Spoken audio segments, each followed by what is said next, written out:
Hello everyone, and today I am outside Brighton Station and I'm going to be exploring every station on the Brighton Main Line. So let's go!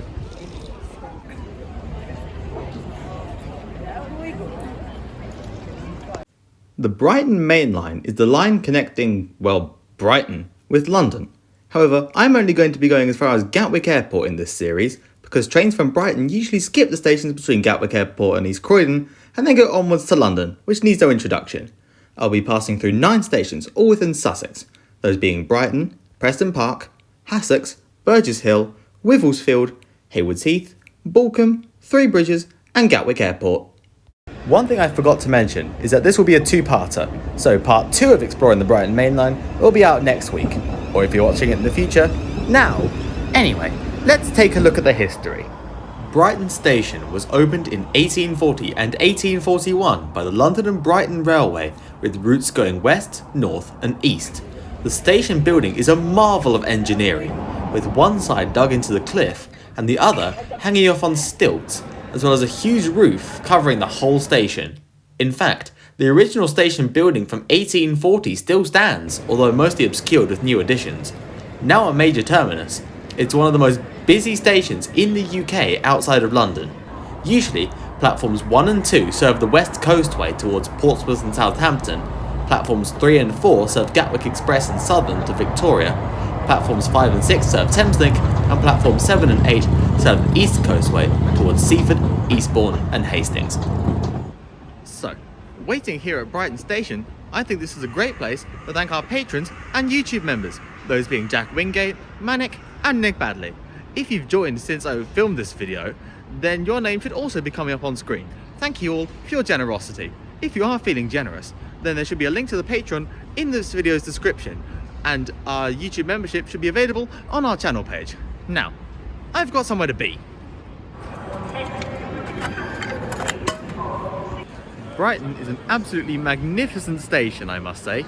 Now, time to get a train to my first stop, which is Preston Park.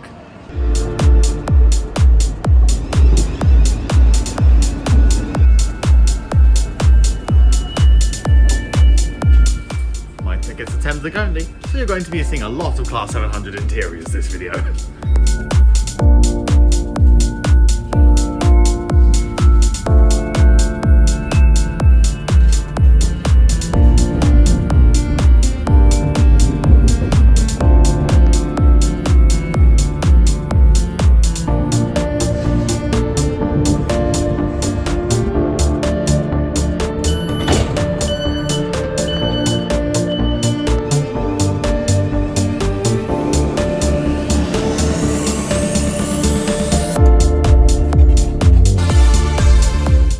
So we're at our first station, which is Preston Park. I think the station is pretty nice.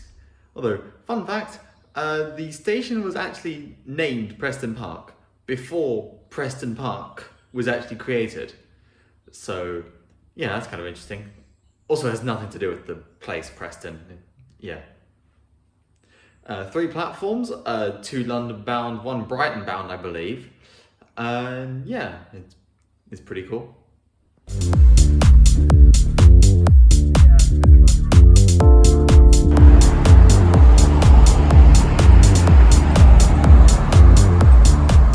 Oh yeah, forgot to mention, the London to Brighton veteran car run is happening on the day I'm filming this, if any of you care about that.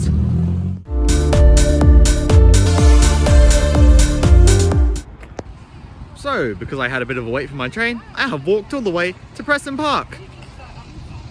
It's a park. It's certainly one of the parks of all time. Anyway, now I have to walk back to the station to get the train to our next station, which is Hassocks.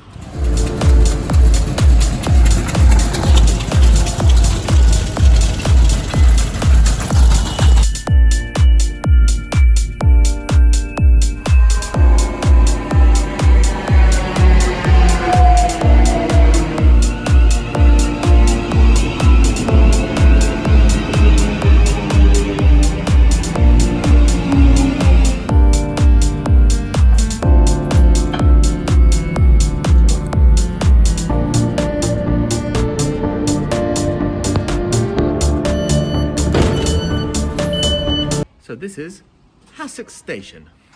One thing I find a bit weird about this station is there's no bridge over the platforms, to ignore the sun, but the only sort of underpass to get over the platforms is behind a ticket gate.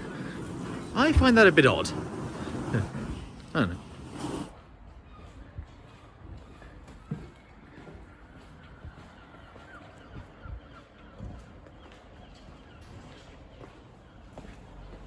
See, here's the underpass. It's outside of the ticket barrier.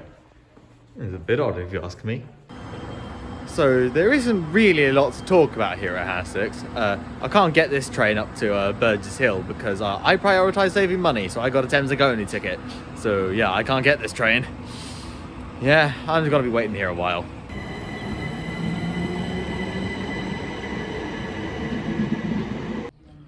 So, my parting thoughts on Hassocks. It's a pleasant station in a pleasant area, but this must be the worst station to change platforms at I've ever seen. So I have decided what I'm gonna do to save myself a bit of time is to get this train to Wivelsfield first, so skip Burgess Hill, and then get a train back to Burgess Hill, cover that, and then go up to Heath. So I'm basically gonna do them a little bit out of order, but that'll be fine. And it'll save me a bit of time, so yeah.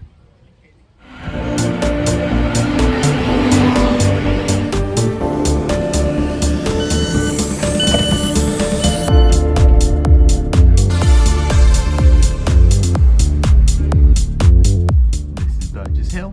I'm not getting out here yet, so I will be back here soon.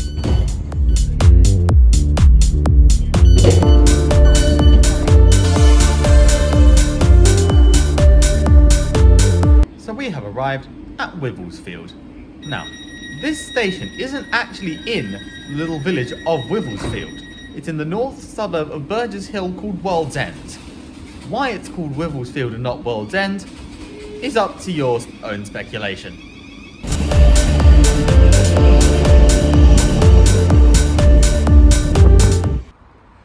Honestly, I really like Wivelsfield.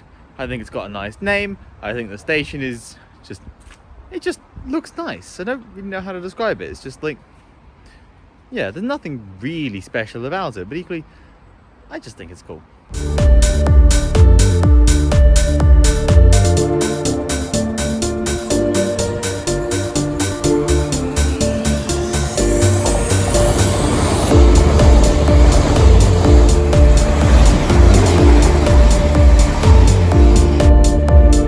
Here's my train that's gonna get me to Burgess Hill.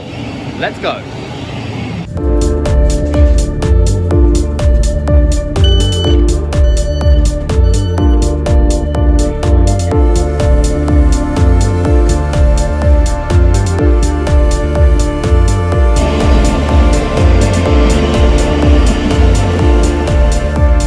So, lovely Burgess Hill.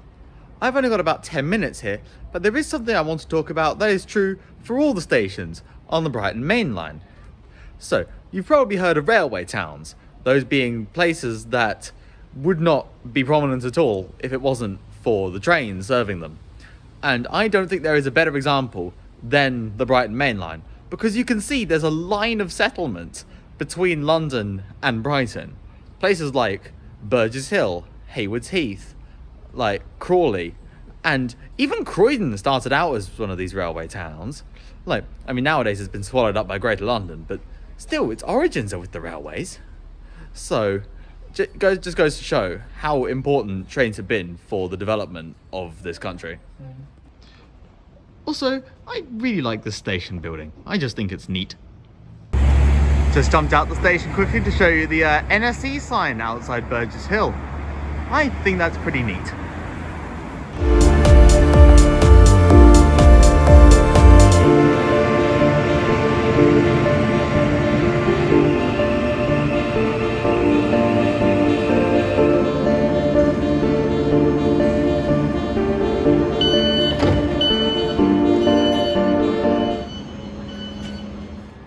And that's that for part 1 of exploring the Brighton Main Line. If you want to see part 2 early, then it will be available on our Patreon and YouTube membership page 24 hours in advance. Otherwise, I'll see you next week. Or, if you're watching this in the future, now, and it might be coming up on this page or in the link in the description.